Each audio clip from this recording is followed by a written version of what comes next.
Hey everyone, Mr. Happy here, and in this video we're going to be taking a look at how we go about predicting patch content in Final Fantasy XIV. Now, for better or worse, Final Fantasy XIV is predictable, in that we can usually ballpark about 60 to 70% of what type of content will be available in a given patch. This cycle is what allows the game to update as frequently as it does, and there's no sign of it going away anytime soon. So for those of you who are newer to Final Fantasy XIV, I figured I'd get you caught up to date for things that we are expecting throughout the 5.x series, and go through how we tend to predict these kind of things are going to be coming in the first place. So with that, let's start with the expansion launch. We've already experienced that, and it comes with all the usual expansion stuff you'd see for any MMO. New areas, new quests, new main scenario quests, new side quests, new dungeons. We get 2 extreme trials for 2 of the 3 normal mode trials that we get. More on that later. We get tons of updates to old systems. We get new hunt mobs in the new areas, new weekly restrictions for things like the normal mode raids and the tomestones and whatnot. We get new tomestones to replace the old ones, and the old ones get pushed back to an old currency that's used to cover all the old content. We also get new systems such as the Trust, Shared Fates, double S rank hunts, updates to things like retainers or the crafting or anything along those lines. So very basic expansion stuff, and it's mostly given as kind of like an introductory level piece of content, so people take their time to understand, try out new job changes, which is of course another thing that's not listed here, that it just kind of goes without saying, a lot of these things, if anyone's ever experienced an expansion before. Then we get into the more Final Fantasy XIV exclusive stuff with the normal raid patch, which is patch 5.01 for the Shadowbringers launch schedule. This is something that they've done for every expansion since Heavensward, so this is just what we've come to expect. 2 weeks after expansion launch, we get the normal raid patch. As of the time of making this video, that patch was a couple of days ago. The normal mode raid releases. It's an 8-player raid, and in the case of Shadowbringers, that would be the Eden's Gate series of quests. We also have smaller job adjustments, bug fixes, sometimes little pieces of content or updates thrown in here or there, new Orchestrion role, new armor, some very basic things. On top of that, we then get the Savage raid patch at 5.05, which will be 2 weeks after 5.01 or 4 weeks after expansion launch. That's when the real raid content actually comes out for the expansion, the Savage mode raid. Again, 8 players, and it takes the normal mode of Eden's Gate and pushes it up to the Savage difficulty. Whether that means more difficult encounters, whether that means Savage exclusive phases, there's usually a pretty discernible difference between the two, as any raider would really know. We also get the first 5.x treasure dungeon, which does have a name, but I forgot to look it up before this video, and that will be accessible through Zonure skin maps, which are gathered from level 80 nodes. So if you're looking forward, if you're already enjoying doing treasure maps, then treasure dungeons will soon become a thing for you as well. We also get our first weekly capped tombstone for the expansion as well, plus a bunch of new gear releases. We should probably be going up to item level 470 for armor and 475 for weapons from the new Savage gear, as well as weekly capped tombstones going up to 460 and being upgradable to 470. I'll also be going over, I guess, item level predictions, because I could probably tell you what the item level will be by the time we get to the end of the expansion, to be honest. We also usually get larger job adjustments. This has already been hinted at in the patch 5.01 patch notes, but there's usually like a lot of little minor things that kind of tide people over until later job adjustments, which usually come in every major patch leading up to the expansion, to the next expansion, I should say. And on top of that, other bug fixes, smaller updates, just kind of really basic stuff. There's usually little things in all these patches there's no way we could possibly predict, but there's also a lot of things that, we kind of take for granted. Again, new Orchestrion rolls, new armor, new mounts, very basic stuff, but usually a few surprises thrown in here or there. Now here's where I saw a lot of confusion, and the main reason that made me want to make this video, patch 5.1. Now because we just had patch 5.01, people have been mistaking that for patch 5.1. Now 5.1 is our first major update for the expansion, and major updates are usually about 15 to 17 weeks apart after initial expansion launch. So for 5.1, we can reasonably predict an October 2019 release date. There may also be other smaller updates between 5.05 and 5.1. We know there's going to be seasonal events such as the Rising, which is our anniversary event, which are going to be geared towards the end of August. So again, there are other things in there, but these are kind of the more major points that we can reliably predict. Now on top of that, there's usually a 5.11 and a 5.15, and again, sometimes there's more minor patches thrown in here and there. So Basics: new main scenario quest, one new dungeon, new side quest, Beast Tribe dailies introduced for Shadowbringers. Now, we don't know what Beast Tribe dailies are going to be releasing at what times, but they normally do a combat one in 5.1, another combat Beast Tribe in 5.2, and then a crafter and or gatherer Beast Tribe in 5.3.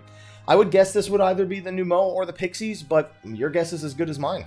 We have a new EX trial, and this is actually the EX trial for the 5.0 final boss. So we don't get a normal mode trial in this patch, but we get an extreme version of the final boss from 5.0, which I know a lot of people are looking forward to. That, of course, comes with new weapons, new mounts, new housing materials, all that kind of stuff. We also get our first 24-player raid for the expansion, which is going to be themed off Nier Automata, and it's called Yorha Dark Apocalypse. Now, the Holy See of Ishgard Restoration is going to be endgame for crafters in the expansion. We're going to be rebuilding Ishgard and eventually being introduced to all sorts of things such as leaderboards for people who contribute to Ishgard, as well as seasonal events towards the end of the expansion and potentially housing at some point. But we don't know when. We don't know if that'll be in 5.x, the actual Ishgard housing, or if that's going to be saved for 6.0 after the majority of servers have actually finished their Ishgard restoration. We're also going to be getting New Game Plus. This will allow you to go back and play the old stories with we have very little information on that. We know you'll be able to replay at least the first 3 games, A Realm Reborn, Heavensward, and Stormblood. First 2 expansions plus the base game, I guess. Plus various things like job quests and other side quests as well. We don't know if you can use it to level an alternate job. We do know that any of the level synced content that isn't dungeons and trials in there will be synced up to your level, but it won't be made any more difficult. It'll just be scaled to your level so you can do it with all your abilities as you would normally play the game. We also know we're getting Blue Mage level cap increase in 5.1. Now again, we don't know if that's 5.1, 5.11, 5.15. Same goes for New Game Plus and Holy See. This stuff could be filtered into 0.11 and 0.15 patches.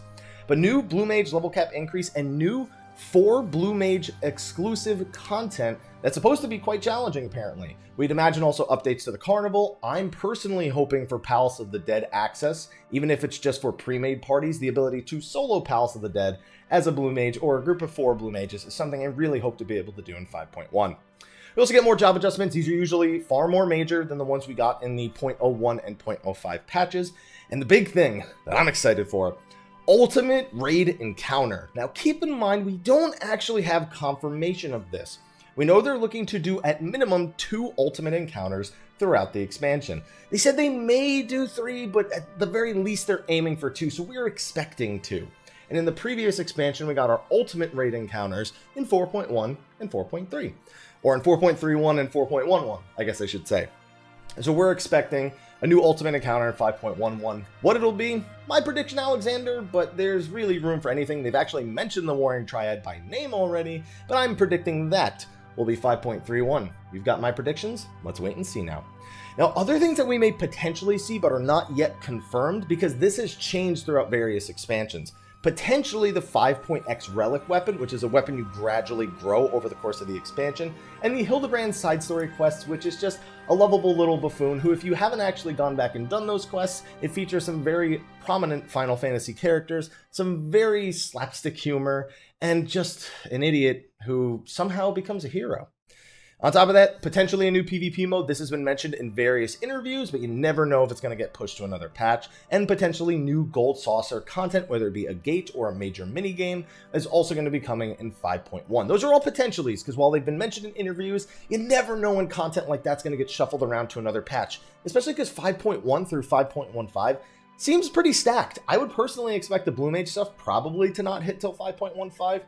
And same with the Relic, same with Hildebrand. PvP, like a lot of these things I would actually say will probably be delayed 4 to 6 weeks, like I have mentioned here for 5.15, but we have no confirmation of that. So it's just me speculating at this point. But this is all sorts of content that we can expect. And there's other things that aren't even mentioned in here, so I just have it as various other content.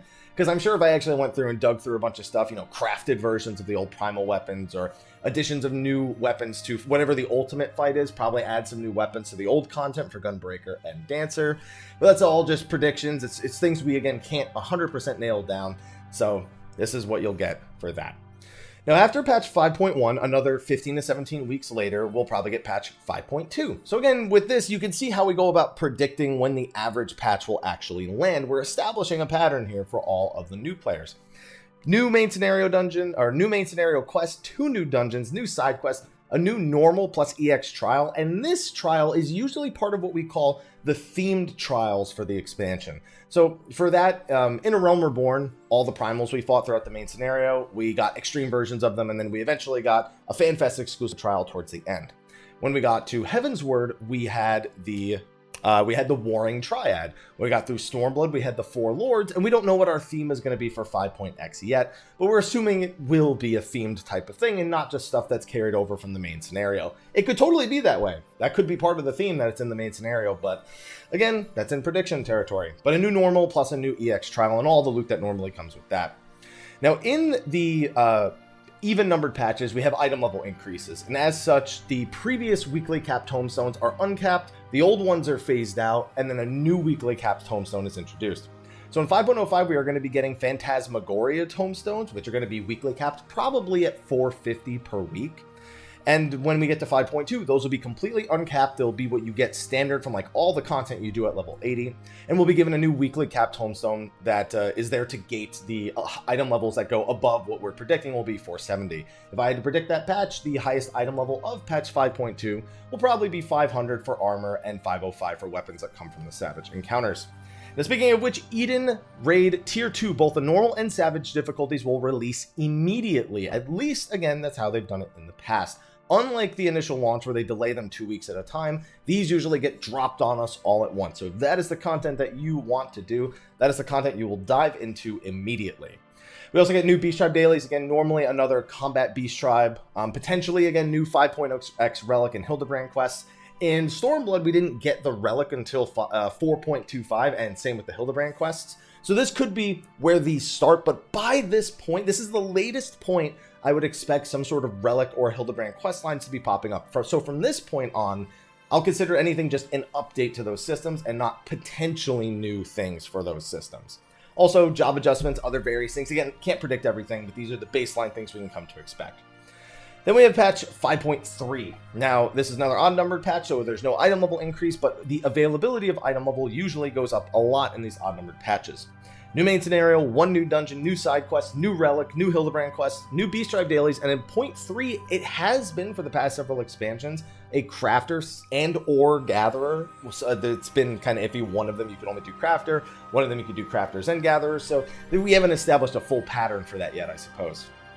Also, we have the Tier 2 of the 24-man raids, so Yorha Dark Apocalypse Part 2, continuing the story, continuing the raid series for that, and I hear my cat making some annoying noises. Now, on top of that, we have potentially another new Ultimate encounter. Again, this is a maybe. We don't know what their actual plans are for scheduling. All I can tell you is 4.31 was when the last one released, when the Weapons Refrain Ultimate released. But we don't know if they'll save that for 0.5 this time. We don't know if there maybe will be 3 encounters, although they seem to, again, be leaning towards 2. So consider that one a potential, not a guaranteed thing. Now, a new Deep Dungeon, again, this is also unconfirmed, but in both previous expansions, we've seen Deep Dungeon content between the 0.25 and 0.35 patch series.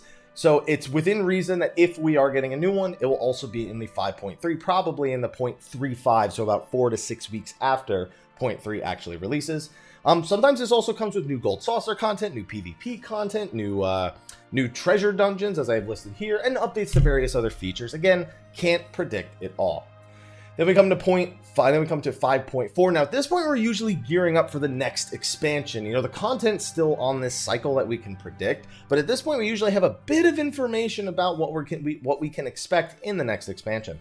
New main scenario quests, 2 new dungeons, new side quests, new relic, new Hildebrand. The final series of Eden raids, both normal and savage, with no delay, a new normal, a new EX trial, and updates to various other features. If I go through a lot of the patch notes, again, we could probably get a whole bunch of predictions out of this.